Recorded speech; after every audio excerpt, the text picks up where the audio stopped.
The quality of the materials and the investment we invest into the foundation of a thing determines the height of the building, the capacity that building can carry, and the weight that that building can carry, and the durability of that building. Hello, welcome to my YouTube channel. My name is Lydia and I make faith-based content here on YouTube. I do release new videos every Tuesday. So if you're new, welcome. I hope you continue with us. This channel is all about building our lives on biblical principles. And if there's something that you need in your walk with Christ right now in the season, I encourage you to join the family. I do release new videos every Tuesdays. And if you're coming back, welcome back. We are in the middle of a series talking about principles, the value of studying principles that govern this unseen and the seen world, because they kind of work together. We studied seasons, how God outworks His life's purpose for our lives through seasons, and last week we're studying about how principles are important and how we are to protect the purpose of our lives. Because you know what? Our purpose is far more important than our plans, because our purpose is what demanded and required you and I's existence. As I said, the quality of the material and the investment we place into the foundation of a thing determines the height of the building, determines the capacity, durability, and the weight for which it can carry. So the quality and the materials we use to build the foundation of our lives, to build our spiritual life, to build our careers, to build our purpose, determines the longevity and the fruit of our lives. And why it's important for us to study laws and principles is because they are like our true north. They are unchanging.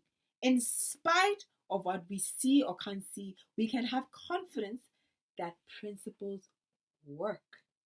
You know that no matter what, if you throw a ball in the air, it's coming down. That's comforting in a sense.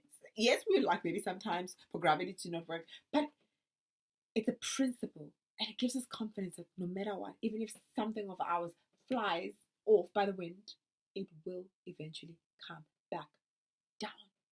Fun facts about principles is that, one, they are unseen but often the most expensive parts. In Timothy, Paul said to Timothy, storing up for themselves the treasure of a good foundation for the future, talking to rich people, so that they may take hold of that which is life indeed. So he was encouraging rich people, saying, there's nothing wrong with your money, but make sure that you store up good treasure as a foundation of your life, not just money, that you may find life indeed. The thing with foundation is that we sometimes look at people and we admire their lives. We admire the spiritual life, we admire the careers, we admire the finances, we admire the family relationships, we admire the friendships, but we don't see what it costs them. We don't see what it takes to actually, one, have created those relationships, that career, that spiritual life, that talent. Because even with our purpose, God gives us the talent, but it's still on us to steward it and to work at it and to grow. If God gives you a singing ability, you still need to do your skills. And you don't do your skills in the scene. You're not going to go on stage and start doing your skills, but unless you do the foundation of learning skills, unless you do the foundation of doing your lip drills and all those drills every day in the unseen, your performance will never be above average. Spiritually speaking, unless you practice spiritual disciplines in the unseen, there's no way when it's time for you to face a demon, you'll have the confidence and be unshaken. When it's time to face life, you'll have confidence and be unshaken. We're all human. Yes, we'll experience moments of feeling down and emotional. But what is the overall aroma? What is the overall essence of who you are in times of trouble? Those are determined by the unseen. It is what is not seen that ultimately determines what is seen. Secondly, there are non-negotiable ingredients for a solid foundation. Paul said, according to the grace of which God has given to me, like a wise master builder, I laid a foundation and another is building on it. But each man must be careful how he builds. You know, sometimes we see buildings that have cracks, that have there was an area, I think about an hour where I live, where there was it wasn't even a storm, it wasn't even a serious flood, but basically all those houses, when it started raining, cracked and were flooded. And it turned out that the materials that were used in the foundation were subpar. So if you're going to use cheap materials to build your foundation, don't be surprised when pressure comes that your building can stand. So are you willing to pay what it costs? The foundations of our lives, foundations of our spirituality, foundations of your career, foundations of a building a healthy relationship with your family, with your friends, with your colleagues are costly. If you want to be cheap, then don't be surprised when you constantly have to deal with cracks. Even spiritually speaking, if you want to be cheap with your spiritual walk, don't be surprised when you don't have the same confidence that other people have in terms of challenge.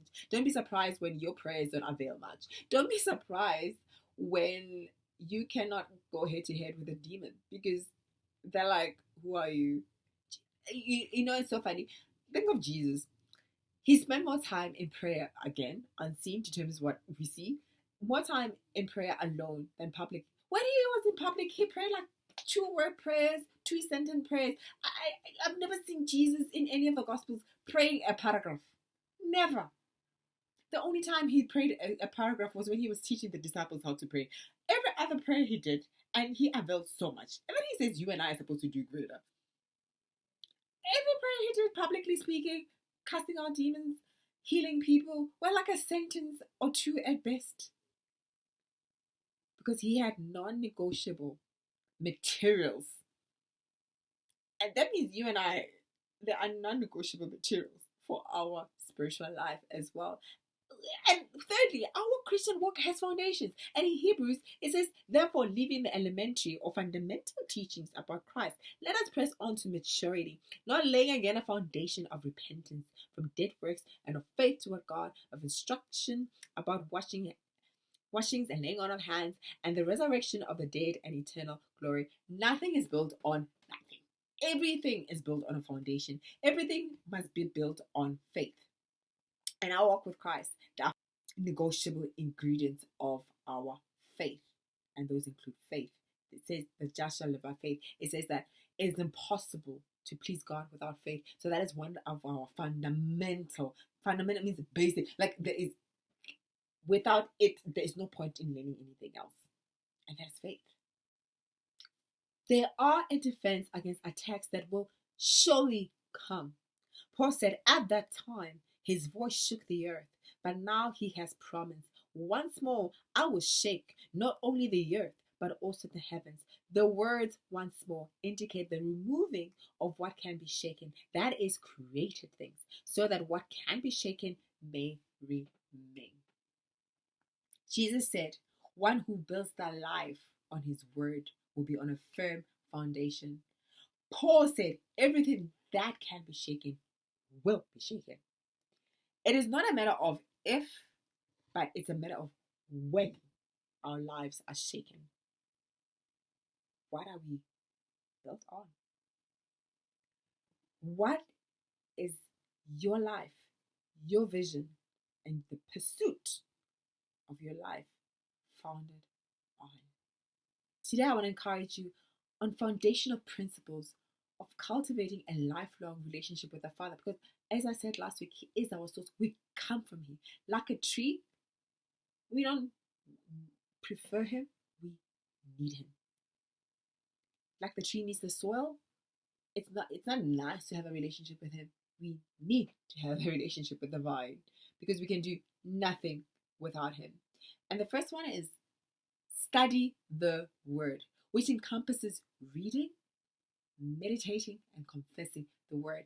Reading, when we read, we remove ignorance, we remove lack of knowledge. But that's not enough. That's why we need to meditate. Because when we meditate, it leaves here, it goes deep down into our hearts. And when we confess it, we are releasing that truth. We are releasing it in faith into the atmosphere of our lives, into the atmosphere of the world. And just like our bodies don't prefer food, they need food, our spirit need the word. And no relationship will continue or grow without the two parties intentionally, constantly getting to know each other. God already knows us. It's not like He's discovering us. The discovery is on our part. And that happens when we read His word, remove ignorance, get to know Him, and meditate and let the truth of who He is become part of our spirit. And secondly, pray daily. Jesus in Luke said, when you pray, like He said it as though it's like, it's a given. Like, I don't even need to tell you to pray. It's like, you're going to pray. It's as natural to a child of God as breathing. So when you pray, prayer is essential and it's important for us. For one, it is the way we build a relationship with our Father, but it's also a responsibility and a duty of a kingdom child to invite heaven into earth's affairs. Without you and our prayer, heaven ain't getting involved. And we cannot blame God and say, Lord, why are you letting this happen? He is not letting anything happen. You and I have not invited Him into their affairs. So we cannot blame the state of the world when you and I are not praying. For God will never impose Himself. He said, I give you earth to have dominion. So it's on us to say, Lord, thy kingdom come, thy will be done. And we do that through prayer daily. And third, take time in silence to listen. Relationships are built on a two-way communication, not just one person babbling what they want, not just one person always wanting what they want or how they feel, but it's two-way, expecting to speak. Take time, even if like maybe in the morning when you're doing a devotional, it doesn't speak to you, but always start practicing with 5 minutes, 10 minutes, 15 minutes. Take pockets of 10 minutes or 5 minutes throughout the day just to be still, no phone, nothing, just listen. And whatever He tells you, write it down when He tells you. I've made the mistake of thinking, oh, I'll write it back, and I may remember it, but it's not always the way He said it. You know, sometimes yes, and it's not always like a voice. Sometimes it's just something annoying. Sometimes you just suddenly know something that you can't explain it to someone. That's Him. Or you just it sends a response, like you have a question in your head and then He sends a response. You're like, what? That's Him. Write it down. And sometimes it's not always just about writing something down, but sometimes it's basically just being aware of Him, communicating with Him. But I encourage you to take time to listen. Expect that He wants to speak to you. He's your dad. He wants to speak to you. Not just to tell you what to do, but literally just sometimes to encourage you, just to tell you He loves you. Yes, it's great to read it, but it's so beautiful when you hear Him tell you directly. And obey what you know. God equates obedience to love. His written word is His will. That's why it's important for us to read His word so we know His will. And Jesus said, if you love me, obey my commands. Why would He tell you anything specific concerning your life when you have not obeyed His written will? Or you haven't obeyed the last thing He told you? So obey what He tells you, no matter how small. Obey. And then He'll direct you, little by little, big by big. Foundation is built on you training your ear and your spirit to hear Him. And lastly, guard your gates.